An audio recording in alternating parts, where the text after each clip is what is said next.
বন্ধুরা, শুভ দুপুর। দেখো, দুপুরে আমার কিন্তু রান্না হয়ে গেল। তো আমাকে সবাই বলে তুমি স্কুল করো, তারপরে এত 12টার সময় ঘরে যাও, কি করে রান্না করো গো? সত্যি বাবা, তুমি পারো এত, আবার যে তুমি রান্নাও করো সে রান্নাগুলো আবার দেখাও। তো দেখো আজকে রান্নাগুলো হচ্ছে, দেখো এখানে আছে আম পোস্ত, পাকা আমের পোস্ত, খসটা দিয়ে করেছি, খেতে হেভি লাগে, হেভি দারুণ লাগে। হ্যাঁ, আর এখানে করেছি কলাইয়ের ডাল।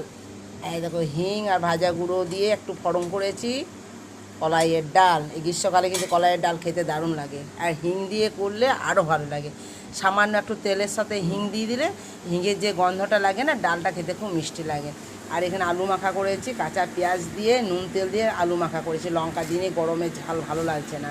আর এখানে টক দই, এই দেখো এক বাটি দই আছে, একটু একটু করে আমরা নেবো, চিনি দিয়ে খাবো, এটাই হচ্ছে। আর এখানে ভাত ঢাকা দিয়ে রেখেছি।